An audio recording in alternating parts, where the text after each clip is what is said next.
Welcome to Realizing Real Estate. Each week we'll be issuing a new edition, an interview with an investor, developer, business leader, government official, scholars, and others, all who in some way impact the world of real estate and the quality of your investment. Real estate has many facets. We will explore many of them in these brief podcasts.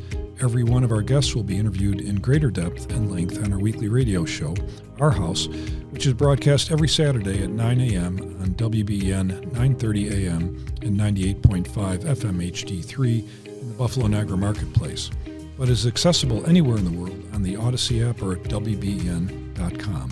All of Realizing Real Estate podcasts are available at the iTunes Store, and our House radio shows are archived on our blog at huntrealestate.com. Join us every week and give us your feedback and suggestions for future topics, also at huntrealestate.com.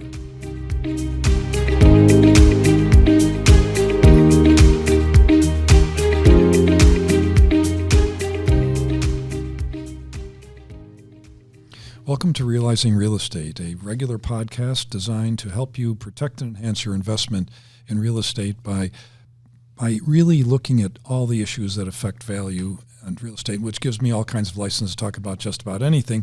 And we've got a very special segment for you today with Jill Jedlicka, the Executive Director and Waterkeeper at Western New York Waterkeeper? Buffalo Niagara Waterkeeper. Okay. I get that wrong. We keep changing our name, so it's okay. Well, anyway, Jill, you have a great background. Tell us a little about your background and how you got here. Well, the organization, Buffalo Niagara Waterkeeper, has been around for 35 years. So we're celebrating 35th anniversary, Emerald anniversary, founded by a group of volunteers really to advocate for the Buffalo River. And over those 3.5 decades, we have morphed into this advocate and a partner. We educate, we do water quality monitoring, we do habitat restoration work. Occasionally we clean up an entire river system that costs $100 million.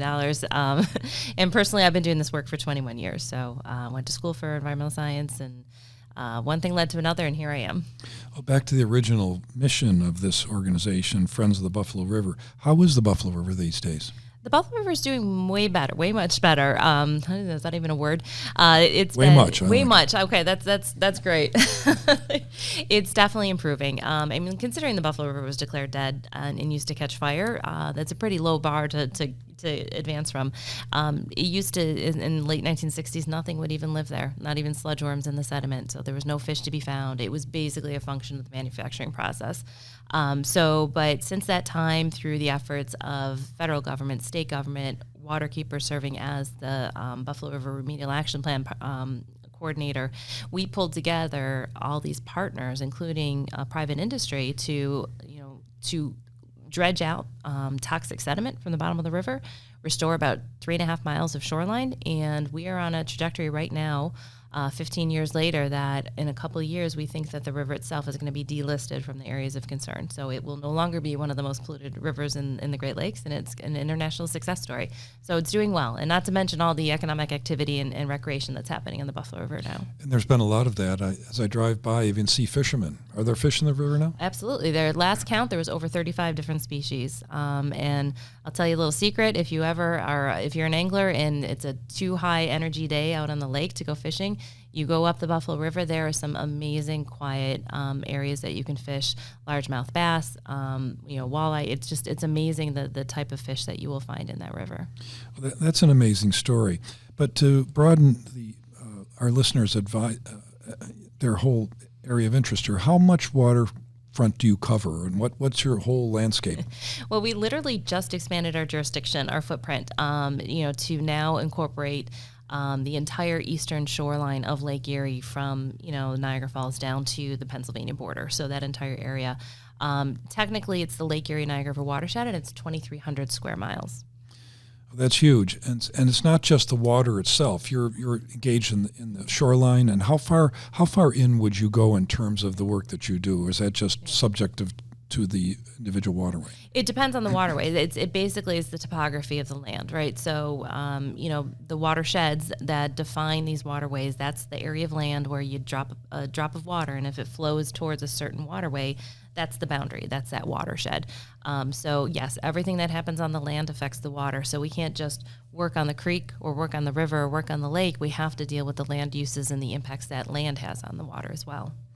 And the water affects the land. And you and I have talked in the past about the impact on value. And of course, it's a bugaboo of mine because I can't believe that we have taken as little advantage of the value of our waterfront, which is extensive, as we have. And the amount of technically undeveloped land that we have around our waterways, which in any other city or location would be worth $1 gazillion. Yet we seem to avoid it, and then we have the discussion of public access. How do you weave through all that maze of in some cases conflicting interests? I mean, to be clear, there's no right answer to any of that, right? In Western New York, and particularly in the urban areas in the city of Buffalo Niagara Falls, we have so abused and undermined the integrity of our waterfronts that we have limited opportunity for reclaiming it and having meaningful reuse. But when we can restore a brownfield or clean up toxic waste or kind of have a do-over, there's appropriate, types of development that could happen in certain areas that balance that human desire to be near the water and have activity near the water, but also honoring and respecting the ecological functions that need to still be able to happen in order to maintain the health and the integrity of those waterways. And those two things, sometimes they conflict, but they don't have to. If you design it intentionally and you think about it in the front end, there's ways for that balance to happen. Lastly, do you feel that there's enough public interest to really and enough interest in being educated on all this that you can be responsive to that interest and also really assist in your core mission? Because there's a lot of people there's so much that we've discussed that is really most people have no idea about. Right. So it's a big job, right? We're one nonprofit organization with a 2,300 square mile footprint.